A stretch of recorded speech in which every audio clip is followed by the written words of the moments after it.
Assalamualaikum warahmatullahi wabarakatuh. Pada kesempatan kali ini kita akan membahas dalil keenam yang biasa dipakai oleh ulama-ulama di seluruh dunia, khususnya adalah jumhurul ulama, yaitu masoleh mursalah. Apa itu masoleh mursalah? Masoleh itu adalah jamak dari maslahah. Maslahah itu apa? Secara bahasa itu artinya maslahah adalah manfaat. Jadi masoleh itu adalah sesuatu yang bermanfaat atau banyak membawa manfaat. Jadi sesuatu yang membawa manfaat ini ternyata bisa dijadikan sebagai dasar hukum. Itu secara bahasa. Bagaimana secara takrifnya secara istilah di antara para fuqaha, yaitu adalah al-ma'ani allati tahsulu min rabdil hukmi biha, makna-makna yang dihasilkan dari ikatan hukum dengannya, atau makna-makna yang dihasilkan dari dibangun di atasnya, di mana makna-makna tersebut membawa sesuatu manfaat dan bisa mencegah keburukan. Jadi makna-makna yang datang dari suatu hukum atau ikatan hukum yang dimana membawa manfaat dan juga mencegah keburukan. Ini disebut dengan maslahah mursalah. Wataridul masoleh mursalah fi kulli ma iktadadhu dzuruful haya al mutajaddidah ba'da wafat Rasulullah SAW. Masoleh mursalah ini banyak terjadi kehidupan-kehidupan, khususnya adalah kehidupan-kehidupan masalah-masalah baru yang datang setelah wafatnya Rasulullah Muhammad SAW. Contoh dari masoleh mursalah itu adalah mengumpulkan Al-Quran. Jadi Al-Quran yang semula itu terpencar-pencar, ditulis di pelepah kurma, ditulis di batu, itu dikumpulkan menjadi satu mushaf. Yang pertama itu di zamannya Abu Bakar. Masalah pengumpulan Quran ini sudah kita bahas di di pembahasan tersendiri tentang Al-Quran, yang dimana Al-Quran ini dikumpulkan ada dua periode. Yang pertama periodenya Abu Bakar, kemudian pengumpulan Al-Quran di periodenya Utsman bin Affan. Nah, di masa Abu Bakar ini Al-Quran itu dikumpulkan. Mengapa Abu Bakar mengumpulkan Al-Quran menjadi satu mushaf, dikumpulkan dalam satu tempat?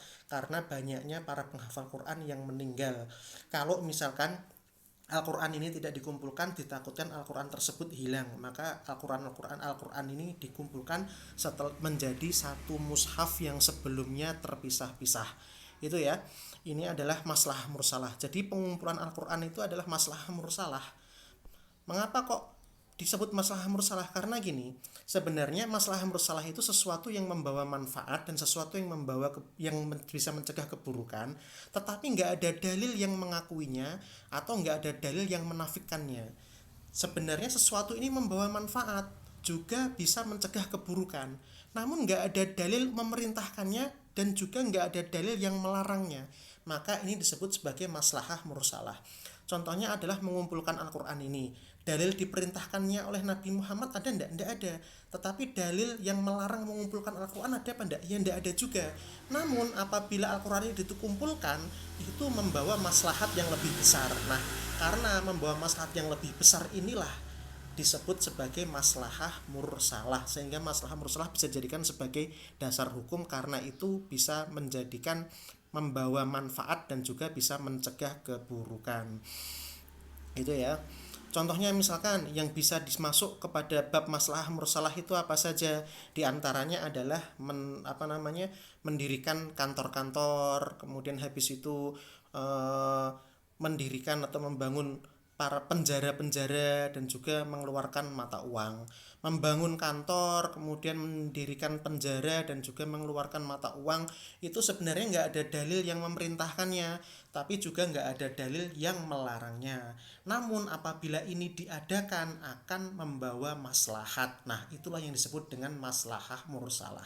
Nggak ada dalil yang memerintahkan, juga nggak ada dalil yang melarang, namun jika dilaksanakan membawa maslahat. Dan maslahat itu adalah salah satu tujuan syariah, maka itu bisa dijadikan sebagai dasar hukum. Nah, apakah maslahah itu bisa dijadikan dasar hukum? Hujjiyatul maslahah. Bisa. Yara jumhurul ulama anal masoleh mursalah hujjiyah yajibul amal biha. Jumhur ulama itu memandang bahwasanya maslahah mursalah itu adalah hujjah dan bisa dijadikan sebagai dalil wajib diamalkan. Apa dalilnya? Apa maksudnya dasar hukumnya para jumhur fuqaha sehingga mengatakan bahwasanya maslahah mursalah itu adalah dalil yang diikuti? Karena adalah ada hadisnya Nabi Muhammad SAW, yang dimana Nabi Muhammad SAW saat mengutus Mu'ad bin Jabal ke Yaman, Nabi Muhammad itu bertanya, kaifa taqdi, gitu. Bagaimana cara kamu menghukumi, gitu kan. Kemudian Mu'adz bin Jabal menjawab, saya akan menghukumi dengan kitab Allah. Kalau kamu nggak menemukan, ya saya akan menghukumi dengan sunnah Nabi. Kalau kamu nggak menemukan di sunnah Nabi dan di Al-Quran, maka saya akan berijtihad dengan menggunakan pendapat saya. Ini maksudnya. Nah, ijtihad menggunakan ra'yun termasuk di dalamnya adalah maslahah mursalah. Nah, itu. Jadi maslahah mursalah dasar hukumnya dari sunnah adalah itu. Gitu kan? Dan Nabi Muhammad juga membolehkan Mu'adz bin Jabal saat beristihad. Kemudian adalah yang kedua, para sahabat itu juga mengambil maslahah mursalah, fabanu alaiha katsiran minal ahkam min ghairi ayyunkiru alaihim ahadun dzalika. Dan di mana maslahah mursalah itu juga diadakan yang di mana maslahah ini tidak ada yang mengingkarinya, seperti mengumpulkan Al-Qur'an di masa Abu Bakar dan juga di masa Utsman. Sekali lagi tadi kita sebutkan di atas, mengumpulkan Al-Qur'an ada perintahnya apa enggak? Enggak ada. Ada pelarangannya apa enggak? Enggak ada. Namun apabila Al-Qur'an yang dikumpulkan akan membawa manfaat yang lebih besar dan juga bisa mencegah keburukan yang lebih besar, maka mengumpulkan Al-Qur'an ini disebut sebagai maslahah mursalah. Saat Abu Bakar dan Utsman melakukan itu, tidak ada satupun para sahabat yang mengingkarinya. Ini disebut dengan maslahah mursalah. Kemudian yang nomor 3, anna masolihun nas la taqifu inda hadin muayyanin. Yang namanya maslahat manusia atau kebutuhan-kebutuhan manusia, kejadian-kejadian yang dialami manusia, itu tidak akan berhenti menjadi satu batasan. Dalam artian kejadian-kejadian yang dialami manusia pasti akan terus ada yang baru dan tidak mungkin terbatas di suatu hal. Nah, ini fahiyya tatawar, kebutuhan manusia tersebut itu berkembang dan juga selalu berubah dan selalu ada hal yang baru di setiap zaman. Sebagaimana kebutuhan-kebutuhan dan maslahat-maslahat ini juga terjadi perbedaan di antara perbedaan tempat. Maslahat di sini berbeda dengan maslahat di sana.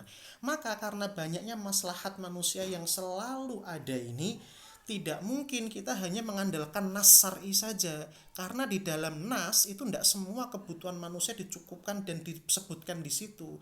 Dari sinilah maka bolehnya mengambil maslahah mursalah sebagai dalil. Sekarang syarat-syarat maslahah mursalah, syarat-syarat masolih mursalah. Kapan sih masolih mursalah itu bisa dijadikan dalil? Yang pertama, syarat maslahah mursalah bisa dijadikan dalil antakuna amah. Maslahat tersebut harus bersifat umum dan maslahat tersebut harus mencakup kebutuhan banyak orang. Tidak boleh mencakup sedikit orang. Ini kan. Pokoknya intinya maslahat ini harus membawa maslahat banyak orang bagi masyarakat kebanyakan, bukan membawa manfaat bagi sebagian golongan atau bahkan sebagian segelintir golongan saja atau sebagian segelintir golongan manusia. Itu yang nomor pertama. Yang nomor 2, antakuna haqiqah walaisat wahmiyah. Maslahat ini harus benar-benar terjadi betul-betul dan bukan hanya sekedar keraguan atau perkiraan saja. Misalkan ini saya laksanakan, kira-kira bisa mendapatkan maslahah apa enggak ya. Nah, mendatangkan maslahah ini harus benar-benar bisa terjadi betul-betul, enggak hanya sekedar praduga saja. Nah, ini yang kedua. Nah, kemudian habis itu yang ketiga, alla yakuna fi bina'il hukmil maslahah mursalah tu'arid ma'al haq sabata bin nas awil ijma'. Hukum yang diambil dari maslahah mursalah tidak boleh bertentangan dengan nas yang ada di Quran Sunnah dan juga tidak boleh bertentangan dengan ijma' itu. Jadi maslahah mursalah sini tidak boleh bertentangan dengan Al-Quran, tidak boleh bertentangan dengan Sunnah, dan tidak boleh bertentangan dengan ijma'. Sekarang lingkup maslahah mursalah, apa saja sih yang bisa didalili dengan maslahah mursalah? Lingkup apa saja yang dimana maslahah mursalah itu boleh dijadikan dalil? Nah, ini sekarang ini penting. Kenapa? Karena maslahah mursalah itu hanya bisa dijadikan dalil di muamalat saja, tidak bisa dijadikan dalil di segi ibadah. Mengapa? Karena muamalah itu bisa masuk akal dan bisa diketahui maslahatnya, sedangkan yang ibadah tidak bisa diketahui manfaatnya karena ibadah adalah ghairu maqulatil makna.